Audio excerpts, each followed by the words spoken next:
Rien de l'extérieur, tout de l'intérieur. Nul esclave, nul maître, nul disciple, nul inférieur, nul supérieur, face à celui qui n'a pas de nom, lui qui est le vertical, nous qui sommes avec lui en relation avec l'horizontal, nous sommes tous égaux, vu notre horizontalité. Celui qui a plus de savoir, de connaissances, se met au service de celui qui en a moins. Telle est la recommandation. Ceci dit, venons-en au sujet d'aujourd'hui. Nous sommes en automne, début d'automne aujourd'hui, 22 septembre 2025. Je voudrais vous parler du temple bâti par la main d'un homme. Alors nous savons déjà que le temple, le tabernacle, le temple d'assignation est composé de 3 parties. Il y a le parvis, il y a le lieu saint et le saint des saints. Le parvis, c'est la foule, c'est le monde, c'est le profane, c'est celui qui est en servitude, celui qui est enchaîné. Sa relation avec Dieu est l'autel de sacrifice. Autel de sacrifice qui veut dire servitude. Parce qu'il ne sait pas ce qu'il est. Mais il doit pouvoir quitter la boue, quitter le profane, quitter la servitude, telle une chenille, et avancer. Avancer où? Avancer dans le lieu saint. Or, le lieu saint, c'est le lieu des prêtres. Ce lieu de prêtres est un lieu symbolisé par 2 éléments importants, à savoir la table des prépositions, c'est-à-dire la table des 12 parents, et un chandelier à 7 branches. Il se trouve que les prêtres qui y adhèrent ont 4 vêtements, comme pour nous signifier que nous sommes dans un enclos, dans une maison, dans un rectangle, dans une surface prédéfinie. Parce que les 7 branches de chandelier, ce sont les 7 jours de la création. Ce sont les 7 planètes qui gravitent autour des 12 pans des propositions qui sont les maisons fixes, les signes du zodiaque, allant de Bélier jusqu'au Poisson. Donc, ce lieu, il est plutôt question de la création faite pendant les 7 jours, ses dimensions, ses limites et ses mesures et ses poids. Quelque chose de déterminé. Mais c'est pas par là que celui qui a quitté la foule doit s'arrêter. Après qu'il ait quitté la foule, son rapport avec l'autel de servitude, de sacrifice, une fois arrivé dans le lieu saint, il doit arriver aux limites de la création. Il doit connaître le fonctionnement de la création, les secrets de la création. Il doit pouvoir les maîtriser, ces principes, les secrets, les codes qui s'y cachent. Et après, vient le lieu le plus important de tous, qui est le Saint des Saints. Le Saint des Saints, on trouve l'Arche de l'Alliance, avec deux anges ailés, un à gauche et un à droite, couvrant l'arche. Et à l'intérieur de l'arche, pour ceux qui n'y connaissent pas, il y a le bâton de Aaron, la manne et les tables de la loi. Les trois éléments superposés à l'intérieur. Ce lieu, le plus important de tous, est réservé à une seule personne. Et ce dernier est appelé le grand souverain sacrificateur, le grand. Lui, il a 8 vêtements. 8. Donc il a le double des vêtements de ceux qui sont dans le lieu saint. S'il la double, cela sous-entend que nous sommes là face à une réalité autre que celle connue dans le lieu saint. On est hors de la création terrestre. On est hors cela. Donc une seule personne y a accès.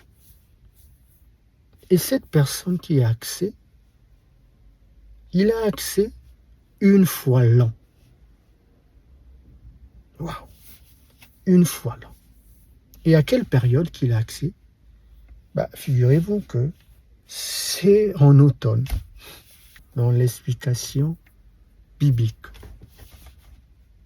Le grand souverain sacrificateur y a accès après avoir célébré la fête des trompettes.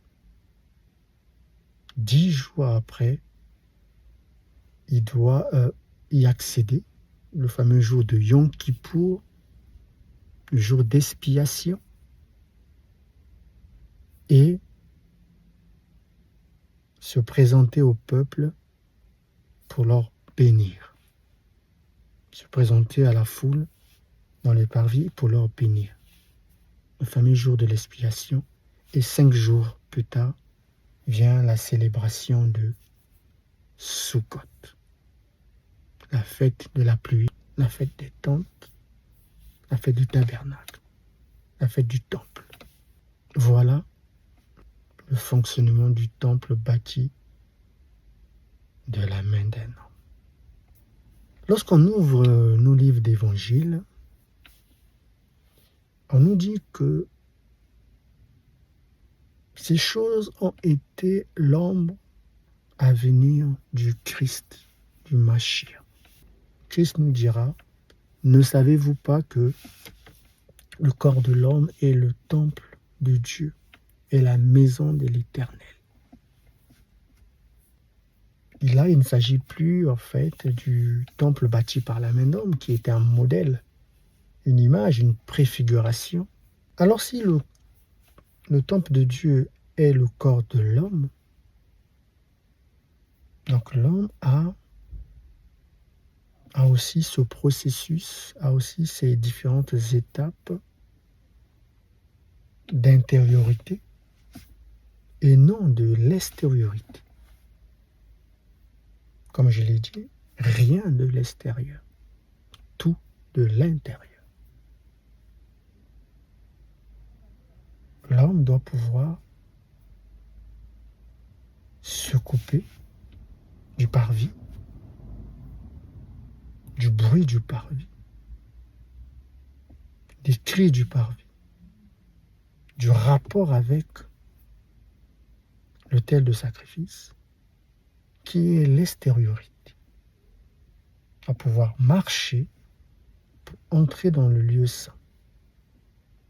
Entrer dans le lieu saint, c'est-à-dire maîtriser les rouages mystiques du lieu saint, qui sont les secrets de la création.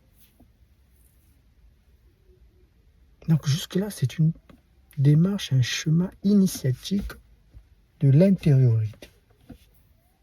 L'homme doit pouvoir, après avoir maîtrisé cela, maîtriser le lieu saint, doit pouvoir se transcender, sortir au fait de la création, s'en extraire complètement et entrer dans le sein des saints, c'est-à-dire que être dans une dimension qui n'est plus celle de la création. Entrer dans une compréhension où il se voit comme étant une part, une portion de l'univers, de l'universalité des choses que le commun de mortels a du mal à y accéder, à comprendre et à percer les secrets, les mystères. De la même façon que le grand souverain sacrificateur y accédait une fois l'an, pendant la période automnale, après la fête des trompettes, venait la fête de l'expiation, cette période-là qui donnait accès droit une fois l'an. Nous y sommes dans cette période. Mais ne serait-il pas temps de se poser la question, de se dire pourquoi cette période est si propice pour l'accession au sein des saints? Pourquoi c'est dans cette période dite automnale?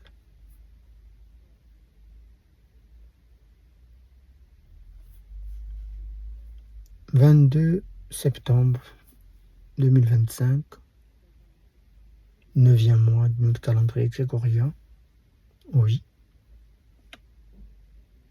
Mais reste le 7e mois. Reste en réalité le 7e mois, comme le nom du mois l'indique. 7 ombres. 7 ombres. 7e ombre. Nous sommes au mois de septembre, qui n'est que le 7e mois.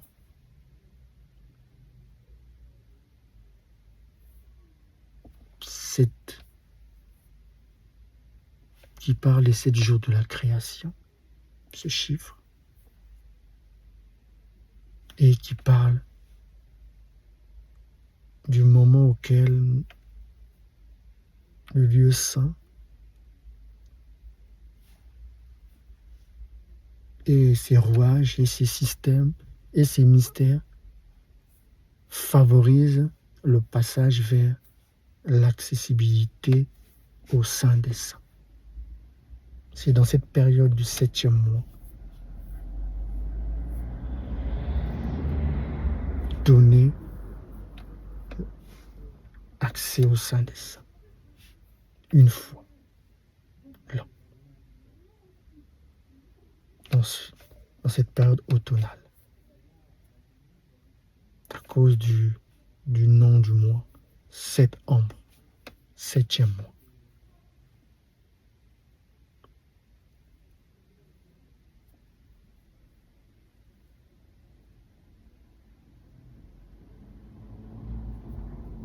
Voilà. Le temple bâti par la main d'homme n'est que le corps de l'homme. La préfiguration de celui qui quittait le parvis pour y arriver au lieu saint et pour y entrer dans le Saint des Saints n'est que la préfiguration que chacun d'entre nous doit commencer à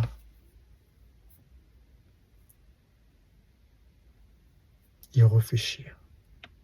On doit commencer à entamer cette marche en quittant l'extériorité, en allant vers l'intériorité, en allant vers soi. Car c'est cela, au fait, la loi.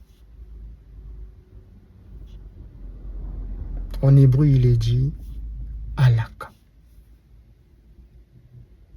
Halakha qui veut dire la loi, veut dire marcher, aller à l'intérieur de soi. Comme cette phrase que Dieu dira à Abraham, l'air l'ira. Quitte la maison de ton père et de ta mère, quitte l'extériorité, quitte la compréhension de la foule, des profanes, ceux qui sont en contact avec moi par l'autel du sacrifice, qui sont des serviteurs, qui sont dans la servitude, qui sont des serviteurs, et va à l'intérieur de toi, afin que tu apprennes à te connaître. C'est cela, la bonne marche à suivre, la bonne démarche à suivre.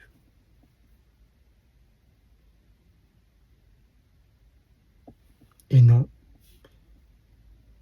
à offrir des sacrifices sur l'autel à ne plus finir, à donner des offrandes à ne plus finir, à servir devant l'autel à ne plus finir, mais à quand quitteras-tu ce lieu?